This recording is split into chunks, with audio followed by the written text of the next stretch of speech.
Welcome everyone. आज के Indian economics के चैप्टर में हम लोग देखेंगे बेसिक कॉन्सेप्ट ऑफ इकोनॉमिक्स। तो ये सीरीज पूरा ध्यान देता है इंडियन इकोनॉमिक्स पे। और जो हम लोग के गवर्नमेंट एग्जाम में एमसीक्यू आता है, यहाँ पर हम लोग कुछ टर्म्स देख लेंगे जो हम लोग के बाकी के चैप्टर्स में रिपीट होंगे काफी बार। तो यहाँ पर उन टर्म्स को हम लोग अच्छी तरीके से समझ लेंगे।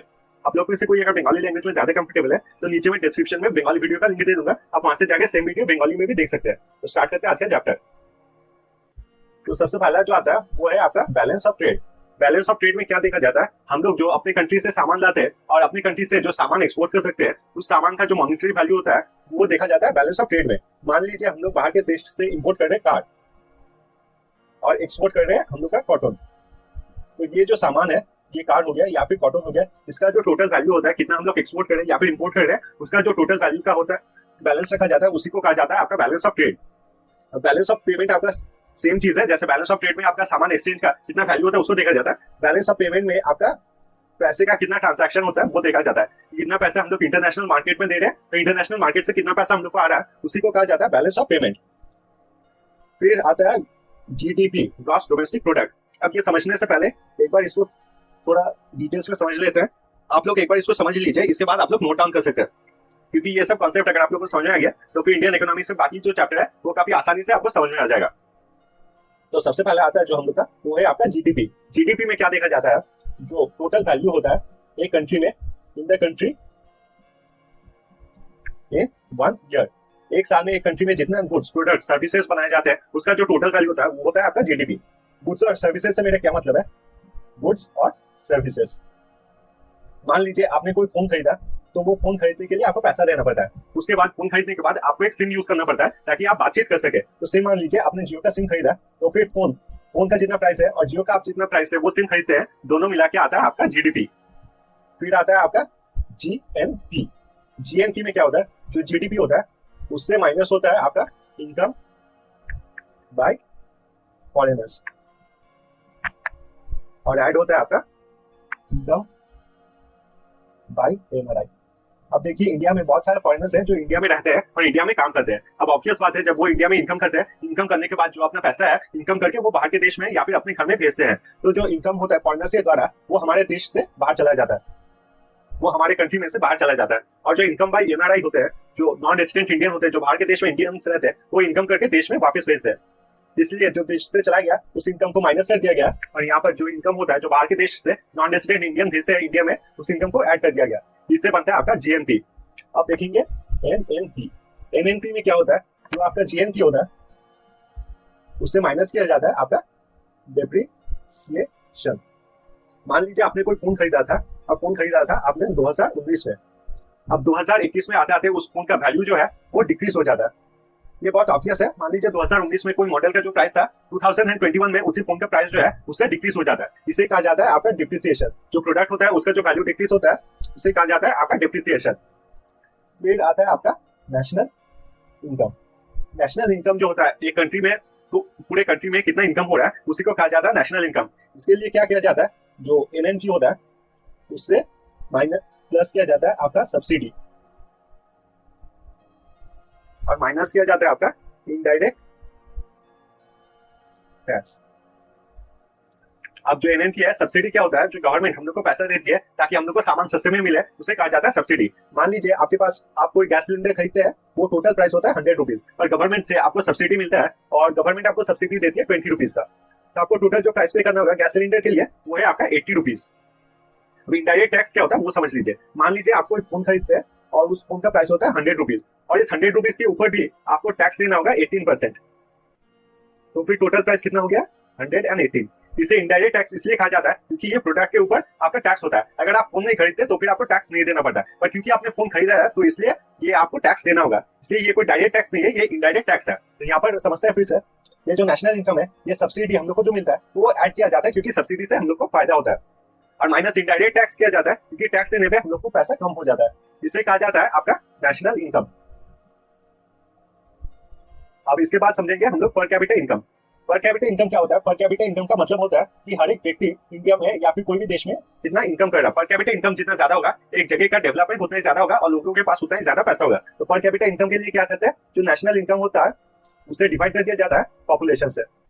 एक देश में, एक स्टेट में या फिर एक डिस्ट्रिक्ट में जिसका भी आपका पर कैपिटा इनकम निकाला जा रहा है, उससे उसका पॉपुलेशन आपका नेशनल इनकम से डिवाइड कर दिया जाता है। इससे हम लोग का आ जाता है आपका पर कैपिटा इनकम।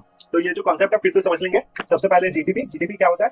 वैल्यू होता है एक साल में एक कंट्री में गुड्स और सर्विसेज सब कुछ मिला कि कितना प्राइस होता है, उसे कहा जाता है आपका जीडीपी। फिर आता है आपका जीएनपी। जीएनपी का मतलब क्या होता है? आपका जो जीडीपी होता है उससे माइनस किया जाता है इनकम बाय फॉरेनर्स, फिर ये बाहर जाता है, और ऐड किया जाता है income by non resident Indians, भी वो देश के अंदर आता है।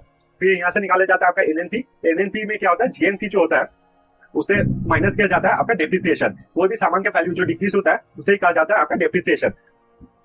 फिर आता है आपका नेशनल इनकम। नेशनल इनकम में क्या होता है? जो नेट नेशनल इनकम में जो आपका एनएनपी है उससे ऐड किया जाता है सब्सिडी, जो हम लोग को गवर्नमेंट की तरफ से मिलता है, और माइनस किया जाता है इनडायरेक्ट टैक्स, कि सामान खरीदने पे हम लोग को इनडायरेक्ट टैक्स जो देना पड़ता है उसे माइनस किया जाता है। फिर आता है आपका per capita income. Per capita income मतलब एक पर्सन, हर एक पर्सन कितना इनकम कर रहा है उसे कहा जाता है पर कैपिटा इनकम। तो इसमें आपका जो नेशनल इनकम होता है उससे डिवाइड किया जाता है पॉपुलेशन को, इससे मिल जाता है हम लोग को पर कैपिटा इनकम। तो हम लोग एक बार अब नोट्स में देख लेंगे और यहाँ पर आप लोग कॉपी डाउन करना स्टार्ट कर सकते हैं। तो सबसे पहले हम लोग देखेंगे जीडीपी। जीडीपी का जो फुल फॉर्म होता है वो होता है ग्रॉस डोमेस्टिक प्रोडक्ट। इसमें जो टोटल कॉस्ट देखा जाता है of products and services produce in a country with in one fiscal year. तो एक साल में आपके जितने प्रोडक्ट्स और सर्विसेज बनते हैं, उसे प्रोडक्ट्स और सर्विसेज तैयार होते हैं एक साल में एक कंट्री में, उसी से निकलता है आपका जीडीपी। फिर आपका आता है यहाँ पर एनडीपी। एनडीपी में देखा जाता है, एनडीपी का फुल फॉर्म है नेट डोमेस्टिक प्रोडक्ट। एनडीपी में देखा जाता है जो जीडीपी होता है उससे डेप्रिसिएशन को माइनस किया जाता है। हर एक साल जो प्रोडक्ट का वैल्यू कम होता है उसी को कहा जाता है डेप्रिसिएशन। तो एनडीपी में आपका जीडीपी जो होता है उससे डेप्रिसिएशन का वैल्यू माइनस किया जाता है। फिर आता है जीएनपी। जीएनपी है आपका ग्रॉस नेशनल प्रोडक्ट। जीएनपी में क्या किया जाता है? जो जीडीपी होता है उससे माइनस किया जाता है आपका इनकम बाय फॉरेनर्स, क्योंकि इनकम बाय फॉरेनर्स जो इनकम करे वो सब अपने देश में बाहर भेजा जाता है, तो फिर वो कंट्री में नहीं रहता, और इसमें ऐड किया जाता है आपका इनकम बाय एनआरआई, यानी कि जो बाहर के देश है नॉन रेजिडेंट इंडियन है वो इनकम करके जितना पैसा भेजते हैं उसे ऐड किया जाता है आपके ग्रॉस नेशनल प्रोडक्ट में। फिर आता है हम लोग का net national product. Net national product यानी कि एनएनपी। इसमें क्या किया जाता है? जो जीएनपी होता है इससे माइनस किया जाता है आपका डेप्रिसिएशन। तो जीएनपी से माइनस किया जाता है आपका डेप्रिसिएशन। फिर आता है आपका नेशनल इनकम। नेशनल इनकम में जो एनएनपी होता है नेट नेशनल प्रोडक्ट, उससे माइनस किया जाता है आपका इनडायरेक्ट टैक्स और ऐड किया जाता है आपका सब्सिडी। तो ये जो नेट नेशनल इनकम है या फिर नेशनल इनकम, इसे कौन कैलकुलेट करता है? इसे कैलकुलेट करते हैं सेंट्रल स्टैटिस्टिकल ऑर्गेनाइजेशन, जो शॉर्ट फॉर्म में कहा जाता है सीएसओ। ये डिटरमाइन करते हैं नेशनल इनकम कितना है हर एक साल। तो every year national income country में कितना है, इसे कौन डिसाइड करता है? तो डिसाइड करते हैं सेंट्रल स्टैटिस्टिकल ऑर्गेनाइजेशन। इसको एस्टैब्लिश किया गया था आपके सेकंड में 1951 में। फिर हम लोग देखेंगे per capita income. Per capita income क्या होता है? कि हर एक व्यक्ति का जितना इनकम होता है एक कंट्री में, उसको कहा जाता है आपका पर कैपिटा इनकम। इसमें क्या होता है? जो नेशनल इनकम होता है उससे डिवाइड किया जाता है आपका पॉपुलेशन ऑफ कंट्री। तो इंडिया में जितने भी लोग हैं उससे डिवाइड किया जाता है आपका नेट इनकम, उससे ही पता चलता है आपका पर कैपिटा इनकम कितना है। तो पर कैपिटा इनकम जिस देश में जितना ज्यादा होगा उस देश में उतना ज्यादा लोगों का इनकम है और उतना ज्यादा डेवलपमेंट होता है। तो यहाँ पर स्टेट में देख लेंगे कौन से स्टेट में हाईएस्ट पर कैपिटा इनकम है। तो हाईएस्ट पर कैपिटा इनकम है आपके बिहार में, sorry highest per capita income है आपके गोवा में, और लोएस्ट पर कैपिटा इनकम अगर देखा जाए तो लोएस्ट पर कैपिटा इनकम है आपके बिहार में। ये तो हो गया स्टेट्स है। और यूनियन टेरिटरीज की बात की जाए तो हाईएस्ट पर कैपिटा इनकम जो है, हाईएस्ट पर कैपिटा इनकम कौन से यूनियन टेरिटरी में है? तो फिर वो है आपके दिल्ली में। फिर आते हैं हम लोग वर्क सेक्टर में। अब वर्क सेक्टर जो हम लोग काम में जाते हैं उन्हें मेनली तीन हिस्से में डिवाइड किया जाता है। एक होता है आपका प्राइमरी सेक्टर, दूसरा होता है सेकेंडरी सेक्टर, और तीसरा होता है आपका सर्विस सेक्टर। तो पहले देखते हैं प्राइमरी सेक्टर। प्राइमरी सेक्टर में क्या होता है? जो भी सामान होता है जो धरती से निकाला जाता है उसको कहा जाता है प्राइमरी सेक्टर। जैसे आपका फार्मिंग हो गया और माइनिंग हो गया, इनमें डायरेक्टली काम आपके धरती के साथ काम किया जाता है। माइनिंग में अर्थ को खोदा जाता है, फार्मिंग में आपके सीड्स लगाए जाते हैं, उन्हें पानी दिया जाता है, कल्टीवेशन किया जाता है। तो इन्हीं को कहा जाता है प्राइमरी सेक्टर। सेकेंडरी सेक्टर क्या होगा? सेकेंडरी सेक्टर होगा जो सेक्टर आपके सामान मैन्युफैक्चर करते हैं, जैसे कि आपके फैक्ट्रीज आपके सामान मैन्युफैक्चर करते हैं, तो ये हो गए आपके सेकेंडरी सेक्टर। जैसे यहाँ पर क्या एग्जांपल दिया हुआ है? एग्जांपल आपका स्टील फैक्ट्री, ऑटोमोबाइल फैक्ट्री, तो जितने भी फैक्ट्रीज है वो सब आ जाते हैं आपके सेकेंडरी सेक्टर में। और तीसरा हम लोग यहाँ पर अगर देखें तो यहाँ पर आता है आपका सर्विस सेक्टर। तो सर्विस सेक्टर जैसा आपको नाम से पता चल रहा है कि प्रोवाइड सर्विसेज, एग्जाम्पल टूरिज्म या फिर होटल। तो आपको सर्विस सेक्टर में कोई आपको प्रोडक्ट नहीं मिल रहा है पर आपको सर्विसेज मिलता है। जैसे कि मान लीजिए आप लोग कोई जगह अगर घूमने गए तो वहां पर घूमने का एक्सपीरियंस, और होटल अगर गए तो वहां पर रहने का एक्सपीरियंस, वहां पर कैसा क्लीनिंग है, ये सब कोई प्रोडक्ट नहीं है पर ये सब सर्विस है। तो ये सब इसलिए आ गया अंडर द सर्विस सेक्टर। फिर हम लोग देखेंगे यहाँ पर कॉन्ट्रीब्यूशन। कॉन्ट्रीब्यूशन में अगर देखा जाए ये कॉन्ट्रीब्यूशन सिर्फ इंडिया का है। कॉन्ट्रीब्यूशन सबसे ज्यादा है सर्विस सेक्टर, सेकंड में आपका सेकेंडरी सेक्टर और तीसरे में आपका प्राइमरी सेक्टर। तो कोई भी कंट्री जिसमें सर्विस सेक्टर जितना ज्यादा होता है वो कंट्री उतना ज्यादा डेवलपमेंट होता है। तो यहाँ पर इंडिया में अगर सर्विस सेक्टर देखा जाए तो उसका जीडीपी में कंट्रीब्यूशन है 53.66%। सेकेंडरी सेक्टर का अगर देखा जाए तो फिर उसका कंट्रीब्यूशन है 29.02%। अगर प्राइमरी सेक्टर जो एग्रीकल्चर सेक्टर है उसका कंट्रीब्यूशन अगर देखा जाए तो फिर 17.32%। तो जैसा मैंने बताया कि सर्विस जितना ज्यादा होगा, सर्विस से मतलब सिर्फ ये टूरिज्म या फिर होटल्स नहीं होते, आपके जैसे मोबाइल सेंटर्स हो गए, उसके बाद आपके सॉफ्टवेयर डेवलपमेंट, ये सब भी आपके सर्विसेज है। तो किसी भी कंट्री में जहां पर सर्विसेज सेक्टर ज्यादा जीडीपी में कंट्रीब्यूट करते हैं वो कंट्री उतना ज्यादा डेवलप होता है।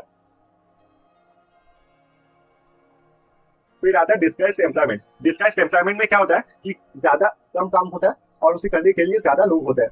कई बार आप गवर्नमेंट के ऑफिसेस में जो देखेंगे वहां पर यह डिस्गाइज्ड एम्प्लॉयमेंट दिखाई देता है कि एक ही काम करने के लिए 3-4 लोग खड़े हैं।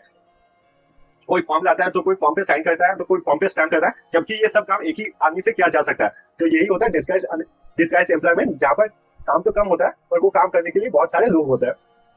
फिर आता है अनऑर्गेनाइज एम्प्लॉयमेंट। अनऑर्गेनाइज एम्प्लॉयमेंट में क्या होता है, the sector which is not registered and no fix terms of employment. तो ये वही होता है कि जब तक काम है आप लोग काम कीजिए और जब काम नहीं है तब काम मत कीजिए। जैसे कि आप लोग को पता होगा बहुत सारे सेक्टर्स ऐसे होते हैं जहां पर अगर आपकी जरूरत हुआ तो आपको बुलाएंगे, नहीं तो आपको काम पे नहीं रखा जाता है। जैसे कि एग्जांपल यहाँ पर अगर देखा जाए तो फिर बीडी वर्कर्स, फिशर में जो बीडी बनाते हैं या फिर जो मछली पकड़ते हैं, आप समझ सकते हैं कि अगर वो अपने काम में अच्छे होंगे तो फिर उन्हें रखा जाएगा। प्रोडक्ट अगर सामान का डिमांड ज्यादा होगा तब उन्हें रखा जाएगा और कभी भी उनको निकाला जा सकता है। इन्हें कहा जाता है आपका अनऑर्गेनाइज एम्प्लॉयमेंट। फिर हम लोग बात करेंगे यहाँ पर टाइप्स ऑफ बजट्स का। पहला टाइप ऑफ बजट जो है वो होता है आपका डेफिसिट बजट।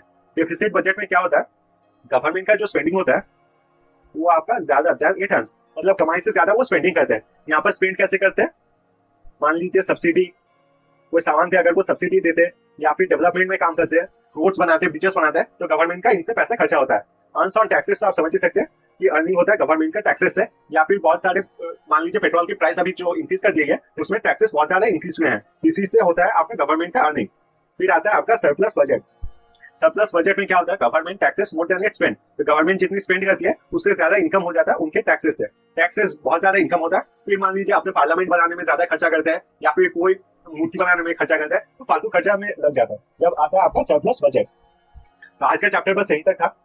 अगर आपको वीडियो अच्छा लगा तो काइंडली चैनल को सब्सक्राइब कीजिए, इससे मुझे काफी ज्यादा सपोर्ट मिलता है। Thank you so much video देखने के लिए और मिलेंगे अगले वीडियो में।